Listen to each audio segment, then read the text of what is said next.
Hi everyone, my name is Rodney Smith. I'm here with Board Game Geek at SPIEL 2018, and I'm also here with Wojciech Kubatsky. Perfect. All right, and he's from NSKN Games, and you brought with you Dice Settlers. Dice Settlers. Dice Settlers is a new game by David Turtsey. Yes. It's a game about rolling dice, about grabbing some land, about developing technologies, and well, actually, it's a bit of a whatever you want game because the technologies. Yes. There is a whole deck of them, okay. So you can change the game a little bit every time you play. But let's talk about the core gameplay. Sure, a little bit. please. So when you start the game, you will start the game with your little board, with your little player board. You can choose if you want the male version, right, or the female version. Yes. They are otherwise identical on both sides. Right. Now, so you start with this.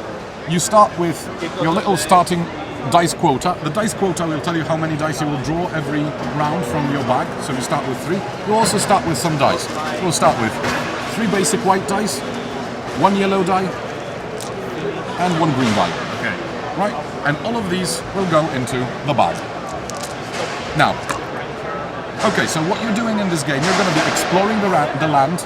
You're going to be vying over control of different tiles. They give you special abilities themselves, usually. Yes. You will be developing technologies, and you will be trying to maybe, trade some resources, do stuff like that. Okay. So every turn has 2 parts. Firstly, the roll phase, and secondly, the action phase. All right. The roll phase is pretty much played simultaneously. During the roll phase, you will look at the number of dice. I'm going to cheat a little bit and say, sure. Move further along we're at the game, 4. maybe. Okay. Actually, when you start the game, you usually get some bonuses. Yeah. Like, for example, you can get some extra resources, but quite often you also get +1 to your dice quota as a starting resource. So you basically pull a number of dice equal to your dice quota. This is not fun. I'm going to just do this. Then what you do is you roll those dice. Right. You look at the actions there. Now, during the roll phase, you can manipulate the dice in different ways. You can spend dice with resources immediately to pull more dice, or you can spend dice with the pioneer icons to either re-roll up to 3 dice or to set 1 die to a given face. You can also use the resources to set to given faces. Okay, so you can mitigate the randomness a little bit there. And some technologies will also help you mitigate the randomness. Okay. Now, after you've decided after you're done, after everybody is done, we work in player order. Everyone takes 2 actions, usually.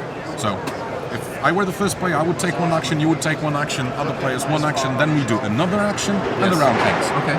The actions available, what can you do? Well, basically, you always need some symbols to perform actions. The pioneer is not really very useful later in the actions phase. What is useful is, for example, exploring. Exploring allows you to pull new tiles. New tiles. Yeah. For every explore symbol, you pull 1 tile. Of course, this is 1 symbol, I pulled 2. You look at them, you decide which one you want to place, and you place it in such a way that it touches at least 2 other tiles. Okay, sure. Then you get your little tent on it, and everyone who's also connected can get their tents on. So red in this case could hop over there too? Yeah, right. red could take the tent out of their personal supply. Yep. I actually should add a little bit. Let's say we'll be playing with red, so everybody has their own little supply of tents. So if blue placed it, red can hop in like so. Okay. And then blue can also take from their personal supply and basically retain control. Right. This is important because one of the very important elements of this game is that when you get 3 more tents than another player, you get to place your own house. So in a situation like this, 3 would be removed, a house would be played, that locks the tile as yours forever. So you will get the points from it. Right. So this is exploring. Now, the next thing you can do is you can trade. Oh, well, let's talk about resources. You can harvest. Yep. Use all of the dice with either pumpkins or wood or gold or iron and take resource tokens for these things, place them on your player board. Right. The second thing you can do with resources is you can trade them. So basically, for each trade, I can trade a set of 3 that is identical to get some points, that is different to get some points. Is that with another player or is it with the supply? You're trading with the supply. Okay. You're always getting rid and you're getting points. Now the important thing is that at the start of the game, depending on the number of players, you get a pool of points that depends on the number of players. And when this pool is done, then this triggers the end of the game. The second option to trigger the end of the game is to go through the whole pile of tiles there. Once you're done with the tiles, that's again another trigger. Or when you get rid of, when there are only 2 types of dice remaining, and the white dice actually don't count towards it.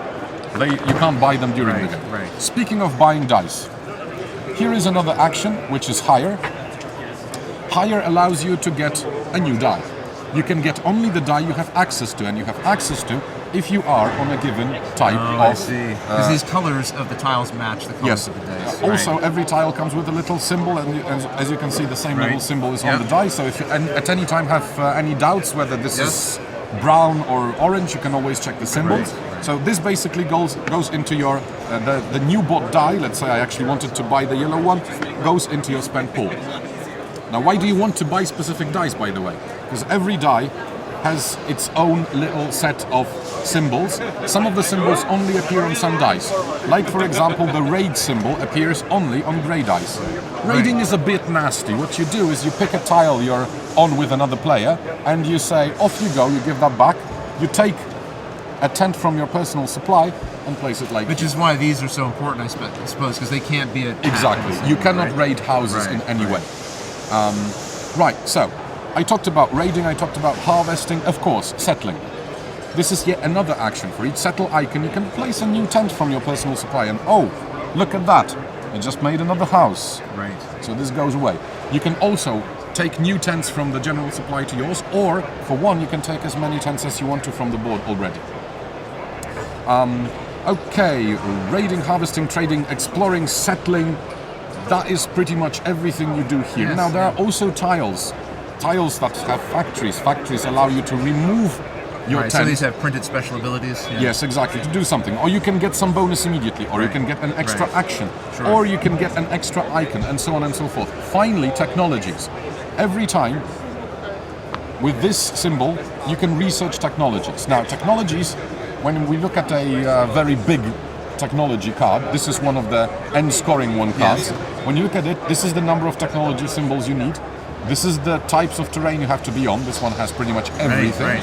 And sometimes they will also have resources. So this is what you need to spend. Once you do it, you put your little token on here and you can use that technology. And technologies are divided into specific groups. There are technologies that will help you grow faster, there are technologies that will be good mid-game, and there are technologies that score at the end. And these are signified by colors. Now, you always put specific numbers of each color on the board so that you always have this curve represented in the game. However, the game comes with a whole deck of technologies. If you want a less aggressive game, if you want a more aggressive game. This particular layout, there's several other options that can be there are actually specific options you can get from the rulebook itself. It tells you, oh, if you want this or if you want that, take it from the rulebook, or you can simply go random completely. And again, this is the way to make your game different every time you play it, and to give it a specific flavor. In addition to all the ways the tiles might come out, and the dice and all the rest of it. Now, is this something that's available right now? It is available right now. Again, in a few days it should be available in distribution. Otherwise, it is available here in Essen, and actually David will be with us at the booth. So